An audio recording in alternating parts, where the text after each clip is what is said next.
Hello, everybody, and welcome to Chat from a Hat. I'm your host, Josh Brown, along with my co-host, Caleb Luther. Caleb. How are you doing? Pretty good. Pretty good. Long day. Long day? A little long day. And it was going to be prolonged by an even longer day, but a fun day. Got some fun stuff to do a little bit later, hanging out with some friends. How was your day? Long. Wasn't too horrible. I had to go pick up some things for work. Whoopsie. And I just dropped that on the computer. I had to go pick up some things for work. Other than that, though, not too shabby. Not too shabby at all.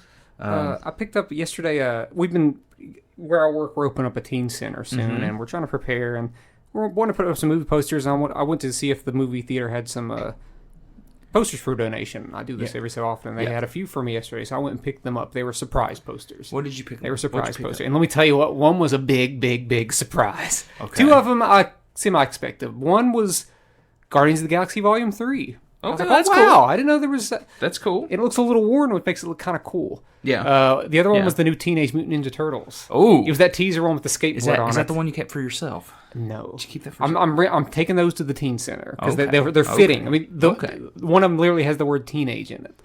That's true. The next one was one, the one that I'm keeping for myself, but I might put in my work office, because me and my office partner, we're trying to make the office cool. Was it a Talk to Me poster? It is a Beau is Afraid poster. Oh my god. And I was like, Speaking of, I was like, holy cow! Where did they? Because sometimes they do get posters for movies that they didn't don't get, because they had Annihilation, and I have a Pan's Labyrinth poster from them. So I was like, oh wow, this is a surprise. So I thanked them, and they will be thanked heavily whenever we have our opening because of their donation. So thanks a lot, Fountain Place Cinema 8. Speaking of Beau's Afraid, we will be watching that. Josh will be watching it for the first time today, and Nancy in a little will while. be seeing it for the first time today as well. The other people have seen it, and we have been scarred by it ever since. But I've thought about it nonstop since I watched it. Caleb, what? I forgot the Blu-ray. Just kidding. I got the Blu-ray. So, what do you think my thoughts are going to be on this movie, Caleb? I don't know, man. What do you think? You liked his other two movies, and this is bizarre like that, but it's way more ambitious and arguably deeper. Okay. Every act is almost a different. It was almost a different movie. Okay. Different tonally. It's disturbing. I think it's hilarious. Okay. And I'm hoping you'll think that too. And if you don't, just lie to yourself and just go along with me here, please, because this movie's a personal one for me. Okay. I will do my Don't best. make it personal.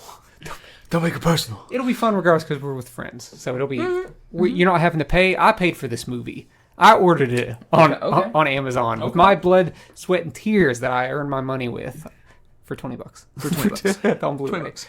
You were showing me that Talk to Me Steelbook. Yeah, that thing was cool. That does look cool. I just really wish they would have put effort into something like Beau is Afraid for that. Like, it's just a standard Blu-ray release. And well, Beau's Afraid didn't make money like Talk to Me did. Well, Beau is Afraid cost a lot of money. That's what I'm saying. He was never going to make that money. So. But Talk to Me, apparently a surprise sleeper hit. And I knew it was going to be. It was very obvious to me. It's one of the more mainstream horror movies that A24 has put out, but it still has a little bit of artistic flair to it that will catch people off guard. Like, why did that thing just happen with that dog? Right. So, Caleb, you have put up a poll, and you are doing the best movie of 1994. Now, you have narrowed it down to 4 movies. These seem to be the 4. I almost thought about putting Dumb and Dumber in there, but I was like, it's not critically acclaimed like these other ones. 3 of these were definites. 3 of these were Best Picture nominees, and people talk about them as 3 of the best movies. Okay. So I have Forrest Gump versus Pulp Fiction versus The Shawshank Redemption versus The Lion King. Okay. Which is largely considered one of the best animated movies of all time. Yes. I'm a little surprised by the results so far. We have two votes for The Lion King. Poor guy. Yeah. Poor guy. He's trying, He's trying to push himself. Very surprised by this next one. Because I was like, I got a bunch of mainstreamers on my Facebook. 15 votes for Forrest Gump. Okay. In 3rd place. Oh, wow. In 2nd place, which I kind of thought, this one could still win, depending on how long I keep it. I'm just going to keep it up. Yeah. These are just little fun polls I've been doing. They're not tournaments. They're just polls. Shawshank Redemption with 19 votes. Okay. And Pulp Fiction with 21 votes. So Pulp Fiction is close. It's funny because you get on the comment section there, everybody's talking about Forrest Gump and Shawshank. It's like, well, Pulp Fiction's winning. So. Yeah. Well, the thing of it is, for me, is, I have never seen Shawshank Redemption, which we know this. Well, you and I know this. Probably the listeners at home don't, or in their cars or wherever they're listening, don't know that. But Shawshank Redemption aside, Pulp Fiction is the best movie of the three that I have seen. But I would. You haven't seen Shawshank? Have you seen Shawshank? Welcome to the part. I just said that. You've never seen Shawshank Redemption? You know this. Oh man, Did you know great. this? It's a great movie. We've talked about this numerous times. How I have not seen. It might slightly get overrated by its fan base. I think it would probably because a lot of people consider it like the best movie ever made, and I can't. I won't even consider Pulp Fiction the best movie ever made. Right. But yeah, I mean, I like Pulp Fiction. I like Forrest Gump. I like The Lion King. Yeah. But if I'm gonna watch a movie, I'm probably gonna watch Forrest Gump before I watch Pulp Fiction. But they're about the same length, right? But Pulp Fiction is the better movie. It's the best. It's the more influential film. Yes, its influence has never died. Absolutely. I got a question for you though. I just got a message on Facebook. Okay. And this is fun and funny because we're on air. Okay. And this ties into our Bo is Afraid conversation. Okay. Because we're going to our friend's house, and she just asked me, ask Josh what he wants to drink with his spaghetti. It's very important, folks. It doesn't matter. Water is fine with me, honestly. Probably water would be the best situation for me. I said he wants a Diet RC. I want Jack Daniels and Coke. He wants a Diet Right. Ooh. Yeah. No, I said water. Oh my God, Diet Right. Yeah. Okay. If I'm not mistaken, you had something you wanted to talk about. That's a little music related. Oh yes, because you told me that you want to talk about it. So I didn't know I didn't know what on earth you were talking about. So, I thought you were talking about the re-release of the movie. It ties in with that. Okay. So for anybody that doesn't know, Talking Heads fan, we've talked about it previously on the show in I believe the 80s. Yes, the 80s episode. The Talking Heads are re-releasing Stop Making Sense with A24 being the producers, and they A24 has completely, totally remastered the movie in 4K, and it's going to be coming back to theaters. It's going to be released. I'm assuming it's going to be released on Blu-ray and stuff down the road. Hopefully, fingers crossed, because the way it's looking right now, nowhere around here is going to get it. The closest place that is doing it is Lexington. Love the Talking Heads. I'm not traveling to Lexington to watch a movie that I've already seen numerous times. But the big thing that came of that was the fact that for the first time in 20 years, the Talking Heads are going to reunite for a Q&A. Now, anybody that knows anything about the Talking Heads know that their split, when they split in 1991, was not good. Like, it was not a good split. Pretty. It was not a pretty split. And they haven't done anything with each other. Mildly attractive at best. Right. And they haven't done anything with each other since the Rock and Roll Hall of Fame induction. I believe that was in 2004, I think, roughly. David Byrne went on record the other day and said that the way that the Talking Heads split, that he was tyrannical and that he completely regrets it. So now, in the rumor mill, it's thought that the Talking Heads may possibly get back together and do something. Oh. Which would be what's really funny awesome. About that is that when we did our Festival Dream lineups, you said they will never get back together. I did. But now that it seems like that they're trying to mend fences and things with each other, and if they can possibly do that, I could see them going on a reunion tour and like play small theater, like play some theaters. They'd never be able to do they might be able to do arenas. Maybe. They certainly could. I could see them doing a few arena shows. Tickets would be out of this world expensive, but I don't think but by God, I would try. Maybe that's not their thing. Maybe they don't want to do that. Yeah, they're a theater. They're a theater group, but yeah, I'm extremely, extremely hopeful that something does come out of that. And really excited for A24 to be bringing that movie back out in 4K. And it will be complete. They're taking all of the outtakes and putting the outtakes back in. That's so cool. Awesome. It'll be the first complete showing of that movie. Yeah. There's a fly. There's a fly. The Fly. Starring Jeff Goldblum. Is in here right now. I hate flies. Or it's the Fly from Breaking Bad. Either or kind of. I really hope it's the Fly from Breaking Bad, because if it's the Fly from the movie, we're getting the hell out of here. We're getting the hell out of Dodge quickly. So do we want to talk about last week's episode? Sure, last week's episode. The candy episode. The candy episode. We had some. Obviously, we know that our takes were a little hot A little hot. Came in hot. Came in heavy. And you prolonged the hotness by posting last night how much you hate the Hershey's That's cookies right. and cream, and you got some support. Yeah, because it's the truth. It's terrible. You got some blowback. That's okay. That's fine too. Some You know why? people Because it's disagree. terrible. Yeah, I mean, I still kind of like it, but I will recognize, as our friend John Poole said in a comment, that they have changed the ingredient or something from the 90s. I just think it was terrible, and you all just assumed that it wasn't terrible, and it like still it. is terrible. I kind of like it. I kind of like it. This fly is This just. fly is getting on our nerves here. It's okay. It's not okay. It's fine. It's not fine. Okay. Hand me that. Everything's fine. Hand me that, please. Are you gonna? Because here's the Are reason we gonna why. get sick because you spray this? Here's in the reason room? why. Here's Are we the gonna reason why. die? That is not a fly. That What is is a wasp. So Are you sure? Well, it's dead I'm now. not gonna tell you folks what just happened. I'll tell you that. It's still buzzing, but it's No, probably he's fine. Probably not happening. He's fine. He's dead. Okay. I, I sprayed him, But we got a and couple, when you spray them, they appear to be laughing we at got me. a couple comments on the Few comments, yes. on the our actual chat from that post. Aside from your thing that you posted about cookies, Mm-hmm. the cookies and cream, our friend Chelsea Wiley said Reese Cup supremacy because we both gave Reese Cup an S. Yes, tier. absolutely, because it is the best. She also said Period. that she would never say no to a roll of Smarties, though. I can't remember. Chelsea, where- I'm sorry. Smarties. Smarties, we gave like a D. I think I gave it a C. Yeah, we maybe. gave it like a CD, and it was because I'm sorry, Chelsea. Smarties aren't that good. Yeah, they're just they powder. used to be when I was a kid. I really used to like them. And Autumn, how do you say Collier? Collier. Collier. Collier. Sometimes I just don't know things. Autumn. It's funny when you Autumn. when you read last names all the time, then you've never actually read it out loud, and you're like, oh, well, how do you say that name? Exactly. But she said any kind of sour gummy or frozen peanut M&Ms, which me, I'm not big on the sour gummies. That's okay. Not a big fan of those. So that's about it. There might have been a couple other comments on a post or two that I made, but nothing too much. Anyway, so Caleb, quick question: Qdoba versus Chipotle. Where do you stand? I only had Chipotle twice, but Qdoba.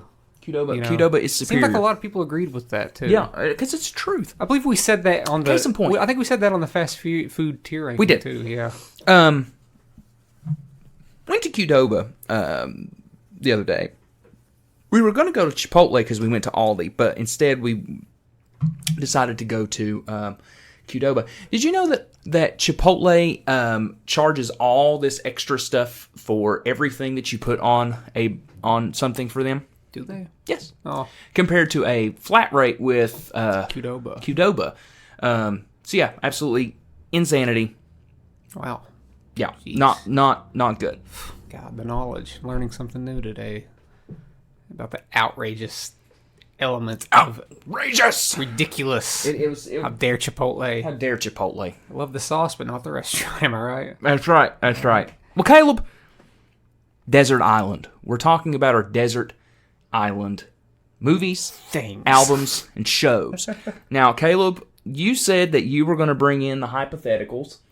So go ahead and bring I've struggled in with the logistics the of this for a week and a hypotheticals. half now. I've struggled with this because, yes, okay, I understand the hype. Yeah, I get it. The hypothetical. You're on Desert Island. You can only have 3 of each of these things. Mm-hmm. But it's just like we got these things. But what are we using for electricity? Are we there for the rest of our lives on this island? It doesn't make any sense to me. And I know you're like, oh, it's the episode. It's so here's hypothetical in my brain. Here's what I'm doing. Here's what I went by in this episode. You can go Okay. by the actual desert island, but I'm going by this other thing. I'm going by. The movie yesterday from the Beatles, where Yes. nobody remembers the Beatles. So I'm living in a world now where I can only remember or keep 3 of each of these things while living my regular life. Sure. Okay, fine. But I can't have anything else. These 3 things from each of these things. Fine. Is it okay if I go by that? That's fine. It's similar. That's fine. Because these are the only things that I can have for the rest of my life. That's fine. You know, We'll both. We can logistically- both go by that. Hypothetically, it makes more sense, but we'll still call it the desert island because that is a thing that people understand. Sure. And this Okay. other thing is too long and too hard to explain because, as you can see, it took me too long to explain. It's literally not, but you're overblowing it out of proportion. Well, I and just that's needed perfectly the fine. people to know that the desert island doesn't make much sense to me. I'm sorry, folks. Okay. It just doesn't. Okay. I'm ready to go though. So, Caleb, we're going to be doing this. Like we said before, we're going to do movie, album show, and we will alternate back and forth just so we don't bore everybody with just nonstop albums. Nonstop. Yeah, we want to split right. it up for each one. Yeah. Caleb, as always, you can go first. What are we starting with? We'll start with the movie. First movie. Movies. Okay, my first movie is, I think, one of the most enjoyable movies I've ever seen. Maybe the best. Maybe the best movie I've ever seen. Okay. Maybe not my favorite movie, but the rewatchability is insane. Okay. I'm always entertained every time I watch it. It's not too depressing. It's not too complex. It's just master craftsmanship with an undeniably appealing mobster story by Martin Scorsese, and that is Goodfellas. I picked Goodfellas as my first movie. You know, it's not too deep, but wow, just you can rewatch this movie a ton. It really never gets old. Sure. It's not one I'd watch every day. I got 3 movies here. I can split it up. Some days I might not even want to watch a movie. But, say if I pop it in twice a month, I could do that, I think. Sure. There's a lot of content there, and I'll never feel sad about it. So, Sure. Okay. Would you agree that that's just a great movie? That is a great movie. Okay. It's a great movie from start to finish. Never boring. Absolutely. And it's 2.5 hours, Yep. So it fills up a little bit of time. Fills up some space. You're right. Fills up a little bit of that 24-hour day, which as we established, I'd still be working a job because this is regular life and not on a desert island, folks. I'm sorry. Sorry for breaking the rules. What's your first movie? Granted, I've broke the rules quite a few times. Yeah, we're probably going to again. Caleb, to no one's surprise, my first movie is Star Wars. Oh, God. A New Hope? Yes, A New Hope. Okay. More so because I feel it's the most... it has a happier ending compared to Empire, even though Empire is a better movie. But it ends in a place where I want to see what happens. Exactly. Next. But this kind of just ends. It kind of just ends. Exactly. It has an ending, Star Wars for me, it's never boring no matter how many times you watch it. That's why, it's widely regarded as probably one of the best sci-fi movies of all time. At the very least, one of the most influential. Yes. Yeah. When it comes to space operas and stuff like that. Star Wars for me, it's funny. It has action, comedy, tension, everything that you want in a nudity. You haven't seen that cut, have you? Yeah. Oh, your cut's gonna be your cut's gonna be the cut that has the extra CGI in it. That's the spin. Is that you gotta watch the Jabba the Hutt CG scene? Oh my God, it's so terrible. And you gotta watch Han. Is that the one where Han shoots first? Is that? Yes. Yeah. Where he just does that little neck thing. God, what name? Where Han doesn't shoot first. George. Okay. George. Yeah. It's bad. George. See, that's the only version I've seen. It's really unfortunate. It is. The one with Jabba the Hutt CG. Yeah, I'm so sorry. I'm so sorry that you've seen bad. It's but terrible. The rest of the movie's good. It's not good. Yeah. Well, I mean, no, it's not good. Yeah. It's not good. It's not good. Yeah. I wonder what version's on Disney Plus. The remastered. Ooh. Yeah. And the reason why they have here's okay. You tell me how garbage this sounds to you, okay? I will. They say the reason as to why those are the ones that are on Disney Plus, and those are the ones that continuously come out and everything like that, is because they do not have copies of the original films anymore. I do not believe that. I don't believe that either. I don't believe no that. one That's does. insane. No one does. Get over yourself. No guy. one George does. Georgie Lucas. Yeah. Okay. They say that the original trilogy pressings that came out in 77, 80, 82 do not exist anymore. Dumb. And I'm like, no, the government would not let you destroy those. You know what I'm saying? Ronald Reagan would not have that. Ronald Reagan would not have that. How dare you? It's funny because I've been rewatching the Wet Hot American Summer series on HBO. I don't know. Ronald Reagan cracks me up. Ronald Reagan, and now in the second season, it's George Bush. It is George Bush in the second season. They're both on there. Yeah. And he calls Ronald Reagan Mr. Bojangles. So dumb. Love it, though. What's next? What's the next thing we're Music. Doing? Albums. Okay. Albums. So my first album here is Worry by Jeff Rosenstock, which is probably it's definitely one of the more recent albums that it's climbed its way to nearly the top of my list. It's an album that increasingly become a favorite of mine over the last few years.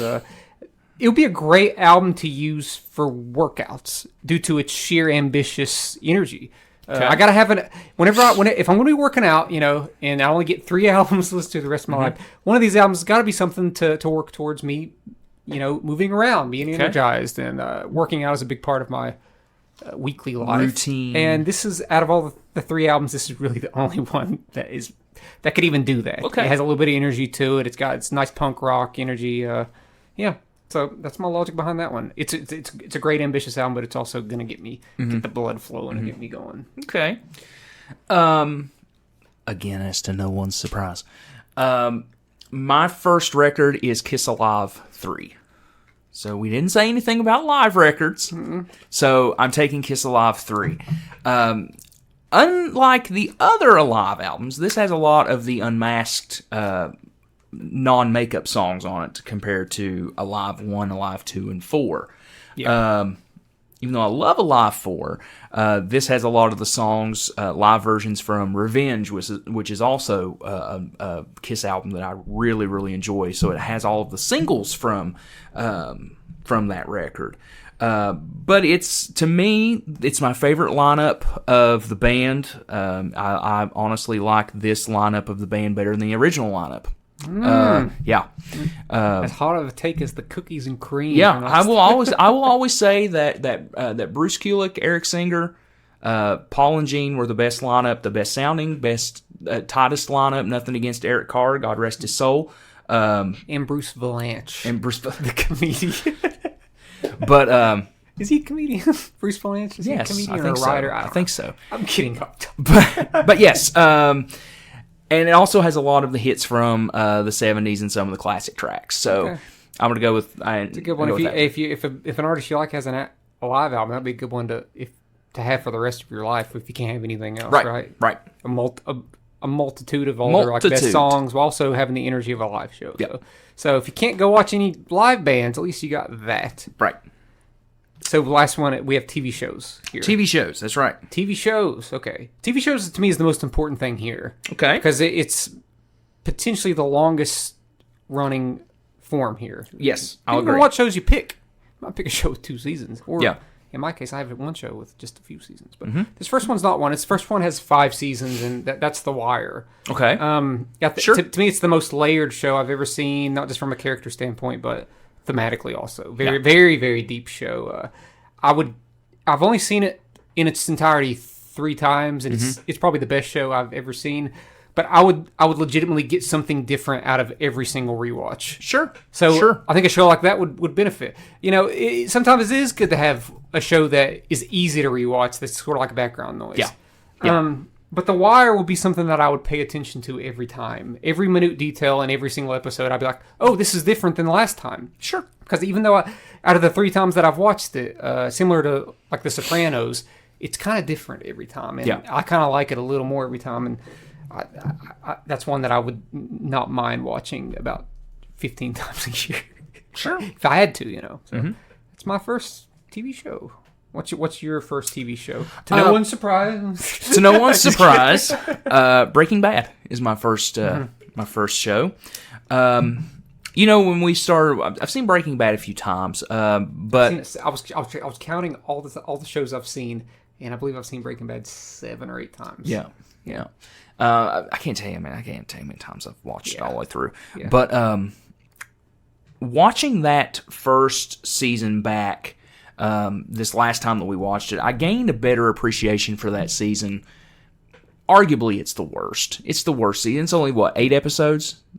8 episodes first season? Okay. Yeah, I believe so. It's arguably the first, or the worst season out of the whole show, but I found a deeper appreciation for it this time compared to what I used to.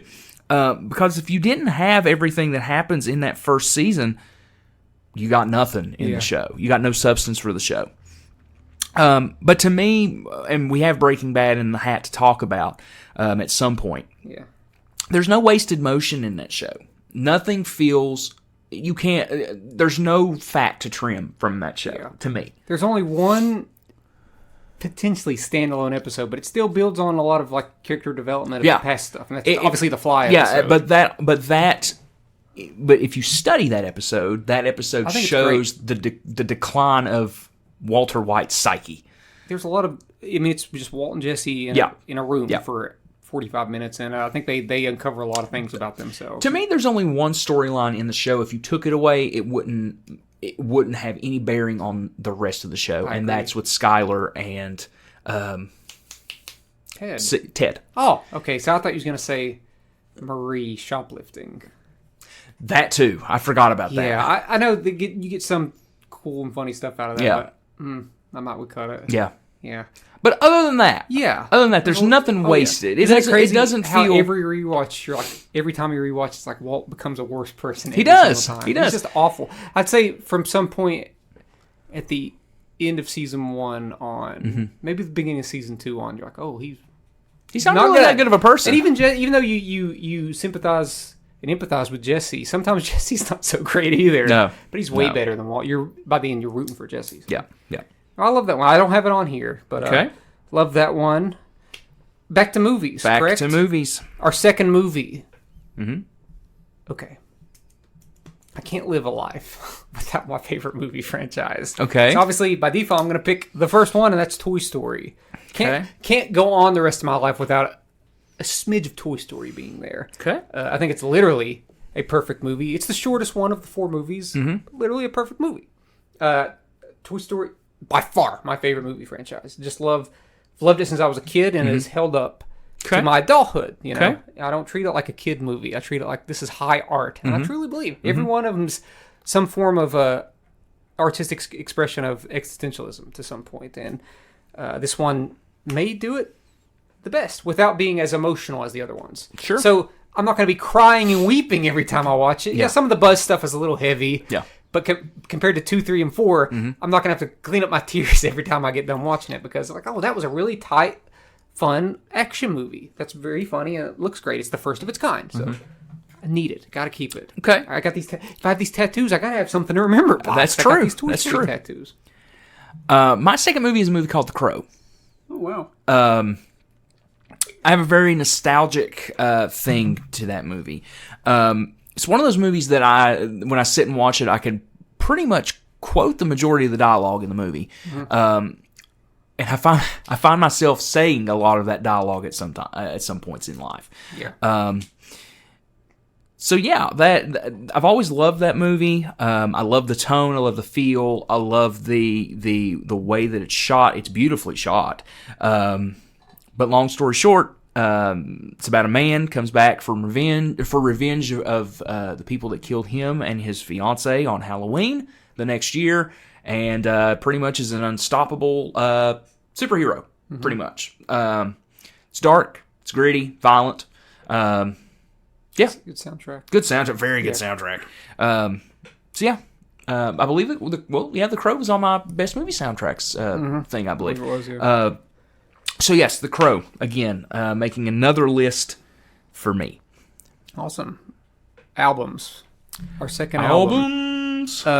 My second album is an album called Split by Lush, which Okay. the remastered vinyl for that just came in for me last week. The new That you have remaster. sitting over there, Oh yeah, right? sitting over here. I guess I can take that home today. Yes. Tonight. Tonight. I shoegaze as a whole, I think it may be my favorite genre. Okay. So I've got to have some shoegaze representation if I'm going to have an album, 1 or 3 albums for the rest of my life. Sure. So, to me, this is my favorite blend of shoegaze and dream pop, and there's just a hint of Britpop in there. There's a hint of sadness, folks. There is some a sadness, hint of sadness. but to me this would be great for relaxation, sleep, and having deep thoughts. It wouldn't necessarily, it wouldn't like ruin my day or anything. It's just if I'm just trying to relax and be deep in thought, or just trying to go to sleep at night. You know, it's not a boring album, but dream pop has that effect. It's literally called dream pop. Okay. So that would be the one. That would be Split by Lush. Second album. Unfortunately, Caleb, I'm taking another live record. Oh my! Are you kidding me? No. You. No. I told you. Jesus, man. Told See, you. I'm not. A lot of my favorite artists don't have live records. But remember, I love live records, so. I mean, if some artists would do one, I guess so, yeah. It's like none of my favorites have live albums. Well, if it makes you feel better, my third record is not a live album at all. Thank God. I'd hope not. No, I'm taking 3 live albums back to back to back. Just to make you I should have mad. picked that compilation of every Lush album. It was like all 5. You can't do that. I'm thinking about it. But It was called Origami. But it's double live by Garth Brooks. Again, another what? It's a shocker. Curveballs of Garth Brooks. Hey, listen again. Okay, so And all of my roots. Does he sing that on there? Yes. Oh, wow. Yeah. Does he? Wow. Does It's he only sing- his biggest song. I don't know why he Does wouldn't he put sing? it on there. That I had the chance. Yes. The dance Yes, that is. he sings that. Does too. he sing? No, I'm joking. I'm joking. And he does cover Billy Joel. So The song. yeah. Shameless. by Billy Joel. Shame? Yeah. I forgot how it goes. So Double Live is 2 CDs. It's 20. It has 20. I think Talk it's. about cheating. I think it's 28 songs. Okay. 26 songs. So it's many- 26 songs. Yeah. It has all the hits, everything that you All want. the misses. And just like Kiss, I think Garth is a better, like everything on this album, on the Double Live album, overshadows everything that's on the records. He's a better live performer than a studio performer. Mm-hmm. So, Yeah. Again, another nostalgia. I can't tell you how many copies of this album I've owned in my lifetime. And to be honest with you, I could probably name the covers of them just because every one of them had a different cover. But it wasn't for the fact that I bought them for the fact that they had different covers. Bought them for the fact because I just played them to the point where they were burnt up almost. Mm-hmm. So yeah, Double Live, Garth Brooks. Double That's Live. Double Live. 2 live albums now. 2 live albums back Wow. to back. Okay. TV shows. Mm-hmm. The second one. It would be very easy for me to just put The Office on here. I've watched it 15. But you're going Parks and Rec. I've watched The Office 15 to 20 times. Okay. Very easily rewatchable Sure. show. Sure. Love it. But I'm not picking. I'm not picking that as my That's your honorable mention. prototypical sitcom show. That's Okay. going to be my easy watching pleasure. I'm picking one that I haven't watched as many times as The Office, but I have watched it about 12, 13 plus times. Parks and Rec. And that's Community. Oh, well, okay. Yeah, that would have been my third guess. Yeah. That would have been my third guess. Yeah. To me, it's similar to the reason why I picked The Wire, Okay. but it's a comedy. Mm-hmm. So it's lighter in tone, but nonetheless incredibly complex and worthy of endless repeat viewings. Because I have anytime I'm like, well, what am I going to watch next? I'm like, well, I guess I can just pop on Community. Sure. I'm not saying you don't get something out of The Office and Parks and Recreation every time, but Community is so much more complex than those shows. There's just jokes within jokes within jokes, and then there's deeper character stuff, and there's visual stuff that you'll miss every time because it's not filmed the way that The Office is. It has a little bit more visual flair where it's filmed more like a movie sometimes. Right. And sometimes Right. every episode kind of has a different style almost. So just like The Wire, I'd get something different out of every rewatch.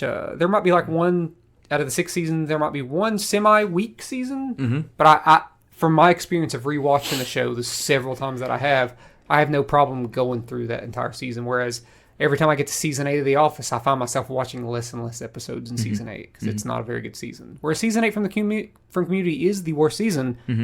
But I'm like, I only like dislike one of these episodes. It's just the rest of them like aren't as good as the other episodes from the other seasons.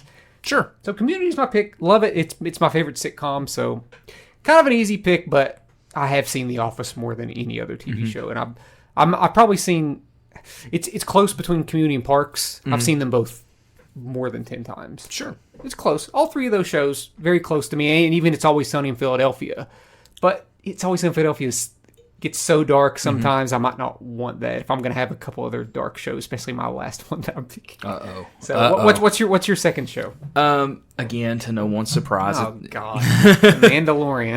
it's The Mandalorian. Is it? Are you No. kidding me? Okay. It's 24. Okay. Here's the reason why I picked 24, okay? There's so many episodes, and there's so many hour-long episodes. There's 200 episodes. That's 200 hours of programming. And even the worst season is a good season of television. It's enthralling. It encapsulates. It's good. It's a good show. I don't know if you can count the spin-off movie, that happened, because it kind of played in when the writer's strike happened. They filmed that, but it did count as a bridge between 2 seasons. So I don't know if we'll count that, but yes, 200 episodes of just action, espionage, thrilling TV. So 24. Kiefer Sutherland's amazing. as always, Kiefer Sutherland's going to be at Steel City Con this year in December, and I want to go super bad, but I'm not risking Pittsburgh in December.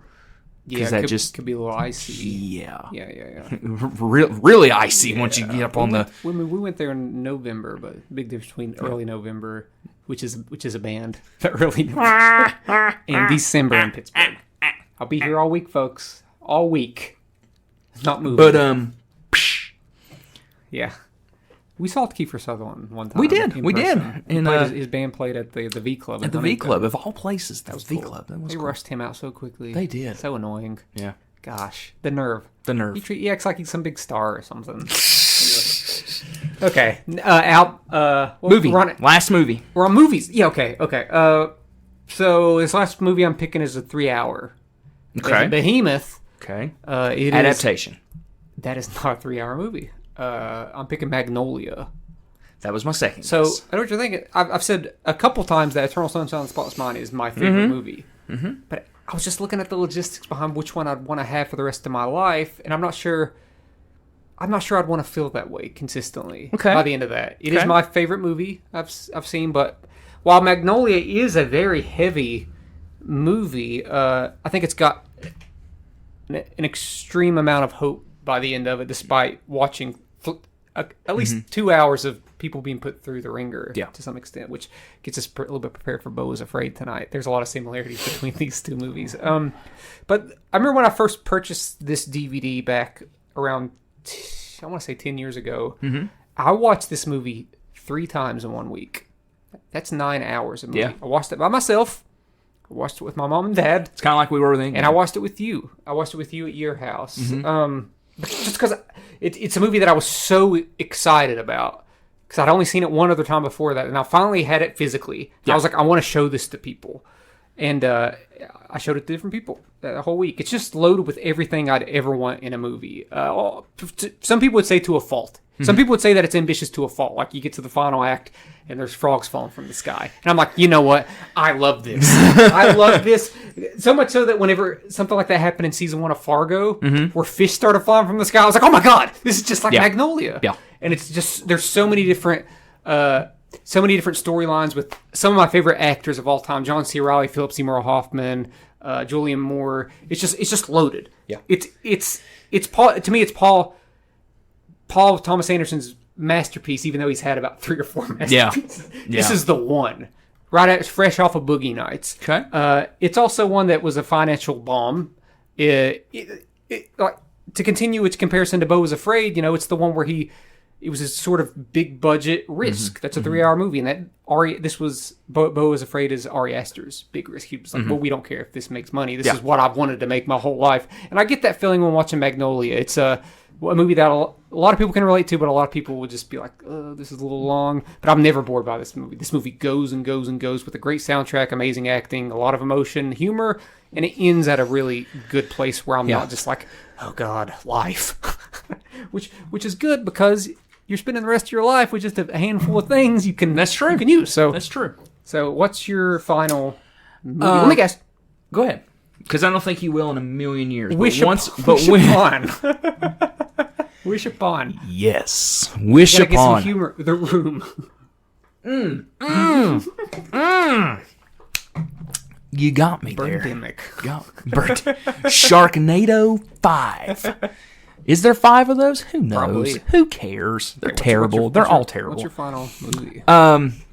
My final movie is a movie that you probably would not expect me to put on this, but once I say the title, you'll know, because you'll know how much I loved this movie when it came out.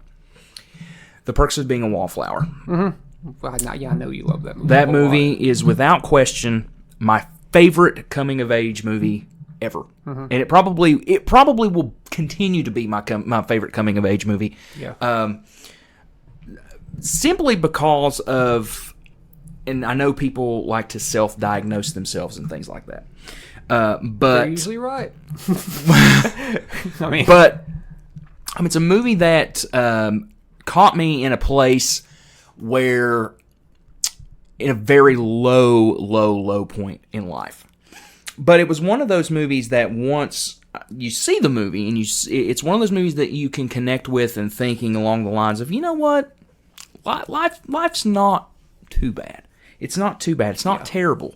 And there's a lot of negative things, a lot of bad things that happen in this movie to these characters, but it's real stuff that can happen. Yeah. It's not like an overblown here's the problem with the coming of age movie, and you can correct me if I'm wrong. I love the genre. I love the genre too. Yeah, love the genre too. But a lot of the times in the coming of age movies, it's friends that are together at the very beginning of the movie. Something happens, the friend group breaks apart, they get in a fight, and then at the end they come back together.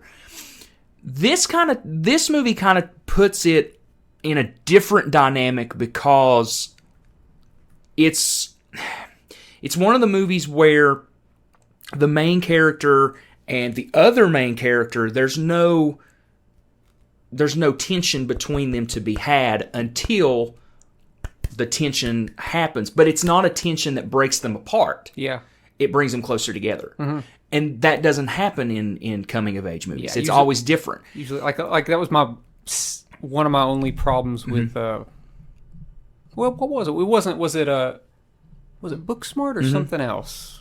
The two characters, they get into a little bit of argument, but I thought they handled it well because the acting was so good in that scene. There was another movie I'm trying to think of where it happened and it didn't feel organic and it kind of annoyed me, but it's definitely not. I know what you're talking about. I just can't think of the movie. I can't remember either. There was a lot of different. But the thing of it is though, and I think what helps this movie too is that instead of there being just two people, there's three people in this friend group, and when granted the two break apart later in the movie, but it brings the other two closer together. Yeah. So that again turns that on its head just a little bit. And it's a movie that it is at the very end. It does have a very happy moment, but you still feel for the characters at the very end because they're breaking apart. They're becoming their own person. Yeah. But at the same time, still being it's a bittersweet movie. It's a bittersweet movie. Yeah. Yes. So it's a very short 103 minutes. And it's one of those movies that I could pop in, honestly, and watch at any time, and I would never, ever, ever, ever be bored. Yeah. So Perks of Being a Wallflower is my last one. Great one. My last one that I sometimes forget about. Yeah. And you shouldn't. You shouldn't sleep on it, Caleb. I've seen it a bunch of times. I own it on DVD. I do. Good. Yeah. I used to own it, and then I loaned it out and never got it back. To me, and I kept it. No, I'm joking. You probably did. I bought it at Walmart for about $5. I know. Final album. Correct? Album. So I have to have at least one Elliott Smith album because he's my favorite musical artist of all time. Okay. So I got to have that reminder of, this guy has influenced every single moment of my musical, exists. of my quote unquote musical career. Yeah. My songwriting I pick a lot from that guy, and a lot of times it seemed like a hacky or hokey when somebody steals something. With Elliott, it's a little different. He has such unique song structures, and so I'm picking his first big, expansive, and big production album. It's not just an acoustic album, but there are some acoustic songs, and that's his album XO from 1998. Like I said, it's his first album that felt like a big production. I think it was his a major label debut after doing a few albums that were largely acoustic and a little bit lo-fi to some extent. This album sounds sonically incredible. There are some acoustic numbers, but there's also some big numbers with a lot of strings, big sounds. There's the sadness, but there's also some songs that aren't so sad. Sure. I've never seen Elliott Smith have like a straight up just happy song, but there's different degrees of what you get out of Elliott Smith emotion on an album, and this is the one that I think I'm leaning towards it being my favorite Elliott Smith album. It goes up in the air every year. Sure. But for the moment, this is my favorite, and it's the one that I would pick because I gotta have one. Okay. He's done so much for me musically, so that is my final album. Okay. My final album is an album that you turned me on to. Elliott Smith XO. Exactly. Figure 8 by Elliott Smith? Exactly. That's what it is. It's The Stranger by Billy Joel. I'm just kidding. It's not The Stranger. Oh, we talked about that so much. It's Futures. Okay. Of course. Sure. Futures by Jimmy Eat World. Again, another one of those albums that I found super late after it came out. But again, another record that was there at a very important moment in life. So for me, it was a breakup when that album, when we really got into that record. For me, anyway. You were into it way before then. Yes, but since it came out. But Futures was at the right place, right time. So that not only is it a great record from start to finish, and again, spoiler alert when we do that, I don't think there's a skip on that record. Even Drugs Are Me is, I like Drugs Are Me. is a fantastic song. Yeah. So album doesn't have a skip. That is the emotional album, so to speak. If I'm only going to have one Jimmy Eat World record, that's the Jimmy Eat World record I'm going to have. Yeah. So a lot of people would think Clarity, but no. It's Futures I like all Futures the way. more, yeah. All the way. So Futures. Yeah. Great record. Futures. Great record! Yeah. You had to have one of those. Yep. That's for you, John. That's for you, John Poole. Looks like we both have one highly emotional album. I Sure. think it's important to have. You got to have one of yeah. those for the rest of your life. You can't just be like all sunshine, you know. Can't be sunshine and rainbows with like my- Perks with- of Being a Wallflower. With my Lush album, all just sunshine. But shoegaze naturally has like kind of like a dark kind of sound. But Elliott Sure. Smith is like, oh God, that's very emotional. Yeah. Final TV show. Final TV show. Speaking of emotion, Oh, God. Speaking of... so I'm surprisingly, Okay. this might not be one that a lot of people want to have for the rest of their lives, but I gotta, and that's the Leftovers. Leftovers. It's Yeah. the Leftovers. It's Yeah. it's an incredibly heavy pick. It is. It's like, great Caleb, show. what are you thinking to have this as one of your 3 shows? Yep. But I wouldn't likely watch it as my other 2 shows. I wouldn't watch it as much, you know. Mm-hmm. It would get a rewatch every once in a while and put me in deep thought while perhaps inspiring me or motivating me to do something new. Because whenever I finished it for the first time in 2017, it had a bit of a life-altering effect to it. And I've seen that from other people who are like, I feel different after watching the show. And I kind of feel like that every time I watch it. It is, at times it can feel like misery porn at times. Characters just...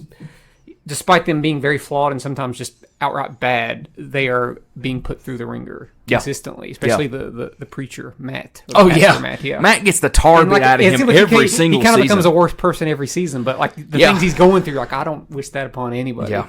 I just love the characters. Like it has the bits of humor, but I wouldn't consider it anywhere close to being a dark comedy. But I don't know. It's just it's my favorite show of all time. It's just I love it so much. It's just 3 seasons, but it's a perfect 3 seasons. Again, it does not need to be any more than 3. Another seasons. show that doesn't have any sort of fat to be trimmed off of it. And a lot of people disagree with that, but I totally agree with you. Yeah. I know a lot of people with season 1, but season 1 is a lot of getting to know characters and character building. Even the flashback episode of the day where the event happens. Yeah. I just love all these characters. So literally every single character, even characters I'm like, God, I hope that character dies. Then whenever they die, they're like, oh God. Then they come back as a ghost. I just love the supernatural elements where they won't come out and just say that it's supernatural. Yeah. They don't come out and explain like what's happening here. Yeah. And I love, the International Assassin episode. I think it's like, it's it's probably fantastic. it's like the best episode of television I've ever watched. I think. I don't know. It's just the show ends at a place that's like also kind of bittersweet. Yeah. But it makes me feel things and not like depression. It makes me feel like, oh wow, it's like so. If I understand. So if I'm going through life and I only get to have 9 things of media, I'm like, oh man, this is maybe that would make me want to create something. Yeah. To bring on a 10th thing of media. Woo! Take that, folks. Getting deep. That means I'd create something with myself. Sure. Okay. You know. Okay. But I do got a twist for you after you finish your last show. I got a twist for you, but tell me your final show. So my final show is a show that I actually just watched this year, but I watched it, fell in love with this show. Even with all of its, I'm gonna keep going, but I'm gonna guess right before you say it. Even with all of its flaws, and it does have some flaws, and it has some things in the show that would never, ever make air today. Never make air today. But being a child of this, when this show was airing, and never actually taking the time to watch it, but watching it now, I can appreciate what it was trying to do. And that show... Can I guess? Sure. This is a dumb guess. Go ahead. That 70s show. It is That 70s Show. Is it? Yes. Really? Yes. Oh, wow.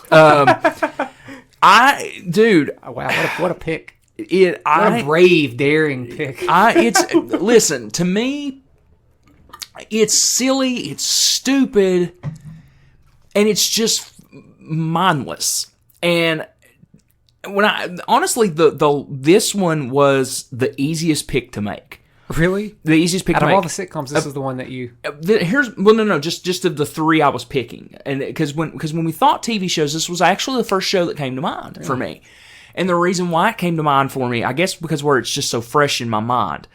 Like I said, the show has its moments of deepness, but those first 5-6 seasons is just mindless of them just goofiness. And looking at it from the perspective of if we were going to be stuck on it, and it applies to both scenarios. If you're stuck on a desert island, you're going to have this mindless daggone show to try and take your mind off of being stuck on a desert island. With your electricity. With your electricity. But you only got electricity for a television and a DVD player. That's it, though. That's it. You can't make a call. That's it. You can't make a call. Anyway. But even with the other scenario of this is the only media that you can have, it's still mindless, and you don't have... It will take you out of whatever you're facing during the day. Yeah. So, yeah, and not to mention the fact that Jesus Christ, Ashton Kutcher in the show is just stupid funny. He's so dumb, and don't you think Red Foreman's the best character?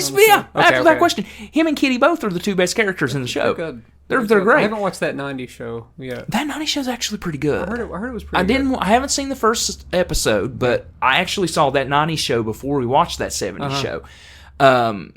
So I know the characters from that 70s show in it and saw them, and I was like, oh, yeah, that's that guy, and that's that guy. And I knew the characters, but didn't know anything about the characters. So we watched that 90s show, and then we went back and watched that 70s show. Yeah. And, dude... Yeah. Again, it's got, like I said, it's got things that could never be done on TV today. Well, that's most shows. The Office even has stuff that wouldn't be done, you know. And there's a few things in there that you just go, ooh, you know, that's not very PC or anything like that. Yeah. But again, and here's the thing, you have to look at that. Some of these shows, and granted, I'm not saying this as like an excuse or anything like that. That 70s show is like any other thing from the 70s, 80s, 90s, the 2000s. It's a product of the time. Mm-hmm. It's a product of the time. You have to experience through those goggles of it being a product of that time. Yeah. And if you look at it through that, and not immediately go, oh, well, God, oh, he said something about Donna that would never be on TV today. You're right, it wouldn't be on TV today because we've changed as a society. Especially something that's taking place in the 70s. In the 70s, because that's how how the 70s were. Yeah, as sucky as it is. As sucky as it was, that's how it was. Yeah. But yes, Red and Kitty, go back to what you said, are the best characters on the show, no question. So that 70s show, that is my last pick. You heard it here first. Geez, heard it here first, folks. God, I just completely I fumbled this joke, but I'm going to continue. I'm sorry. Welcome, new listeners. Caleb cannot talk. You've heard it here first, folks. Josh supports Danny Masterson. Oh my God. Jesus Christ. Just kidding. Man, let me tell you something. Just kidding. I never liked that character that much. I'm not a huge fan of that character. He's like too cool, quote unquote. Yeah. I'm like, dude, get over yourself. Yeah. So I'm not just saying that now. I've always thought that. Well, we got to when we watching it, when we got to season 8, and Eric leaves. Spoiler alert if you haven't seen it. Eric leaves in season 8. I was like, you have probably the third best character leave the show, and then I don't want to say second. And then Danny Masterson is just unbearable at times in that show. He's unbearable. I can't believe you picked it. It's unbearable. But everyone else is so good that they carry him. All right. Well, sorry. I got a twist for you. Okay, twist. The entertainment gods have shined down on us, and they've said, you guys get to pick one more thing. Oh, God. You get to pick one more thing. It can be out of any of these three. You can only pick one. Okay. Out of the three. I'm picking a TV show because it lasts the longest. buddy, I didn't even think this far. Well, so. that was the thing. I wanted to throw a curveball on you, and I just Okay. kind of came up with it just now. Okay. Because I'm looking at the time, like, okay, we haven't been going an hour yet. So I mean, we're at 54 minutes. exactly. So Stupid throwing in- telemarketers quit calling I'm me. throwing in. Side note, real fast. Yeah. I took a nap earlier, okay? I took a nap. Yeah. I woke up, I had 9 missed calls, and they were all telemarketer calls in 25 minutes. Really? Yes. Oh, that's a blast. And apparently, my name is no longer Josh. It is Barbara. Yeah. Yeah, I see that. I'm Barbara. Yeah, Barbara Bush. Barbara Bush. Now, listen. Mr. Bojangles. Watch Wet Hot American Summer. Guys, Watch that, Wet yes. Hot, I'm thinking about picking that as my Wet Hot American.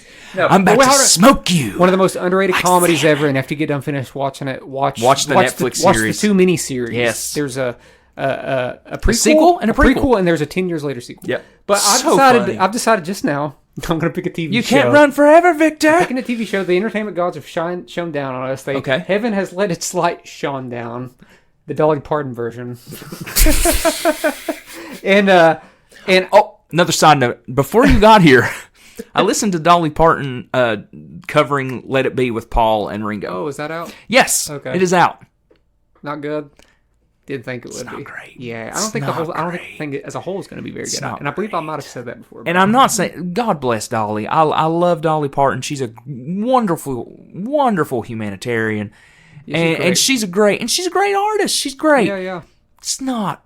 No, Well, you know, honey, stop. she likes to cook and she likes to bake bread and cookies and pies and cakes. Okay, so the entertainment gods have shined upon us, and we get one more thing. Because Okay, and I'm picking a long show. God, I gotta think now. Because man, I'm looking at this. You know, the leftovers in the wire kind of heavy. I need something to balance it out a little bit. Something longer than Community that I've already kind of dogged. So I'm throwing in The Office. Okay, Because I get so much pleasure out of those first 7.5 seasons. Okay. And I get a lot of pleasure out of the very end. The problem with The Office is that I'm going to be devastated after I finish it. Every single time. Yeah. I am truly devastated by the finale. I know it's supposed to like make you feel good, but the ending devastates me. Yeah. But I don't know. That's just such a fun rewatch every single time. man. Michael Scott is, I think, probably the greatest comedic character in sitcom Listen, history. So I'm picking The Office I'm trying- as my extra pick. I'm trying to pay attention to you, but right now I'm trying to think. You're trying to think. I'll give you 10 seconds. Make it quick. Okay. So I'll pick for you. So okay, no, I got it. So I was thinking about it, and it was actually on my list, and I took it out and put The Crow on it. I would pick Shaun of the Dead, a movie. a movie. I would pick Shaun of the Dead, A short. movie. And the reason why I don't have a comedy movie. The Crow. Yes, and Star Wars. Star Wars is probably the funniest one you got so far. Yeah. But yeah, I would pick Shaun of the Dead. It was on my list, and I took it off. It's one of my favorite And comedies. it's another one of those movies that I literally will sit here and quote. Yeah, no doubt. I do. It's Yeah. like I was just thinking about something similar to this the other day when I'm thinking about what kind of polls I'm going to put up on Facebook because I'm not doing the tournaments right now. There's Yeah. a lot of work. But I was thinking about, in my personal opinion, putting 4 of my favorite comedies, well, technically my 4 favorite comedies, Okay. and be like, which one of these of my 4 favorite comedies do you all like the most? Right. And Shaun of the Dead I think Shaun of the Dead would be Yeah. in there. Walk Hard would be in there. Dumb and Dumber. Maybe Dumb and Dumber, maybe like National Lampoon's Vacation, Yeah. or Wet Hot American Summer. I don't Yeah. know. It Yeah. interchanges. But Shaun of the Dead is an all-time. Apparently, somebody's listening to Lowrider. Not Flow Rider, I bet I know who that was. Who? I bet that was George Lopez that just went by. who's in Blue Beetle, which I might go watch next week. Well, no. It's got 78%. I might stick. I might watch Strays when it comes digitally. It's got like a 54%, but I've heard it's funny. So that's your pick. Well, we can go watch Stray. I still want to watch it because We it could looks Strays. stupid. So you don't. I feel like you don't want to watch Blue Beetle because it's a just don't superhero care. movie. I just don't care. You've given up on superhero movies unless they're animated like Spider-Man. Yeah, or Teenage Mutant Ninja Turtles. Exactly, they're animated or, similarly. You still need to. I will say this, Josh. Now that it's on Guardians. Disney, well, now it's on Disney Plus. You owe it to yourself to watch Guardians. To watch Guardians. Yeah. It's the best movie since Endgame. Okay. In the MCU. So I mean, I probably. Here's the thing. I'm dude, not. that Rocket storyline is so good. I am not it's a burnout of This will change it. of movie theater or of comic book movies. It's a burnout situation. But when I do finally decide to get back into watching those movies, I am going to go back and watch them. That should be Probably your won't first watch Ant-Man. Don't. It's not very good. Because I don't care. I don't give a crap about and that's Ant-Man. that's the I'm only one sorry. you missed, really. Or that one and Guardians are the only two you missed in the MCU, right? Yeah. So As far as everything else goes, I I've mostly given up on the TV. I'm going to watch Loki season 2 because it actually looks really Yeah, cool. Loki. I mean, It's going to be good. It's going to be good. It's going to be innovative and cool. I mean, but yeah, these other shows like Secret Invasion, I've just heard, and I've heard Secret Invasion is and I've so heard things that they've bad. done with Rhodey, with War Machine, that I'm like, oh my god, Yeah. did you hear about that? Oh, I heard about it. Oh god, that's just, I heard that's about like it. that's like unforgivable. Yeah, yeah. If they, I mean, that's not in my head canon. If they decide to go, if they want to try and make that canon and go down that The road. director said that. The director said, "Oh yes, in Civil War, this is how this." Okay, here's the thing. Okay, let's talk about that just a second. Let's make it quick, Josh. We're reaching that hour. We've already passed that hour. Oh my god. We're at 1:32. Because you talked about Shaun of the Dead too. So here's the thing. Until Kevin Feige comes out and says something, I don't take what these directors say as canon. He's going to come out and be Kevin like, that was Feige, bogus. yeah, Kevin Feige's going to come out and be like, yeah, whatever that guy said was bullshit. Now, however, if they were to say, since Endgame, that would make a lot more sense. But gosh, there's a lot of emotional stakes between Civil War and now. Yeah. I mean, geez. Yeah. There's a lot of years. Remember, there was like a 5-year time jump. Yeah, 5-year time jump. He didn't vanish. Yeah. He wasn't one of the people that vanished. Yeah. So, yeah. I'm pumped for Loki season 2. Yeah. Caleb? It's your pick. Is it my pick? It's your pick. Oh, we got this new Out thing. of our new Lego head. That's definitely not a hat, but it's cooler than a hat. I mean, it's kind of a hat. Let's no whammies. It can be a hat. It can be a hat. Yeah, you could put it on your head as a hat. I can put the Lego thingy on my head as a Make hat. it good. I will redraw like I did the one time we got our most downloaded episode. The movie theater experience episode. Watch it. Listen to it, not watch it. Jesus. No, watch it. It's on YouTube. Is it? It probably is. I mean, yeah, Right? it should So be. technically I put everything on YouTube now. Technically, that would kind of be watching. Yeah. Is there any video to it? No. But you do get those cool little like Windows 98, Windows Me situations where it kind of got that little bumpy, bubbly thing. You know what I'm talking about? Yeah, yeah. Yeah. Caleb, pick a topic. What do we got? Here we go. Pulling it out. Here we go. Have we talked about this already? Oh, let me see what it is. Let's see what it is. We're not going to Let me see what it is. real quick. Does this seem like a good one to you? Should I draw? We've kind of talked about that. Yeah, I was thinking so too, yeah. we covered that. not even We covered that in like a catch-up episode. We're not even going gonna to do that. We're not even going to say, folks, Yeah. what it is. We Yeah. don't want to Talking bore about you. We don't want to bore you to concerts tears and stuff. We've And kinda done that. I'll redraw again. I don't care. What you got? Oh God, I don't. Do it. Are you sure? What is it? Just do it. God. Why not? Okay, I'm gonna hand it to you. Okay. I'm gonna hand it to you. Okay.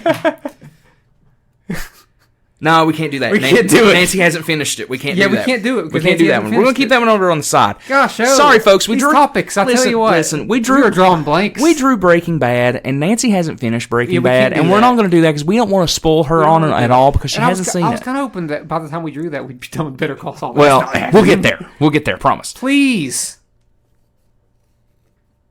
Sure. Do you want to do this Do one? it. Do it. Whatever it is. MMITM days. Oh God. So we were in a band called Meet Me in the Matinee. Oh no. So we're going to be talking about our days with our band, our experience, our 10 years as a band or so. So Good Lord. I know you said before that I won't have to do much research, but I'm going to have to dig into the depths of my mind. I don't think I will. I will because there's a I don't lot of think stuff, I will. There's a lot of stuff I don't remember. My problem is dates. That will be my problem. Now, as far as I'm not that big on dates, but I will say whenever I'm putting my Word document together, I will try to go in order. oh yeah, it will be it will be in running There'll be a order. little bit before you came in. Right. There'll be like a year. It's like a year. Yeah, It'll be there's like a year before you before came in. So before everything. and if we talk about some stuff that kind of was sucky, that's so be it. Even if that involves us as being kind of sucky. Oh yeah. We don't care to own up to that. Yeah. We were younger, Yeah. so Yeah. okay. I don't know what you're talking about, but that's okay. Well, you know, playing in a band is hard. It is. Sometimes people suck, and that's like me. Okay. You know what I mean, Josh? I don't know what you're talking about. Sometimes you're not a very good leader, and I'm talking about myself. You know? Okay. So people need to know about that. We'll talk about it off the air because I don't know what you're talking people about. Talk, I mean, it's playing in a band. I don't think I'd ever play in a band again. I you can learn about all that next week. Caleb, where can people find us? They can find us by typing in Chat From a Hat on Facebook. We also have an Instagram, TikTok, an X, Twitter. And if you want to email us at chatfromahatcast@gmail.com. That's right, chatfromahatcast@gmail.com. That's it. Folks, we hope that you have enjoyed listening to the episode of our Desert Island or the 10 things, hypothetical with things. A twist. With a twist at the end. Folks, we will talk to you next week about Meet Me in the Matinee. Boy, that's going to be a long episode. 10 years of stuff. 10 years worth of stuff. I'm going to zoom through it. Just kidding. I hope you can.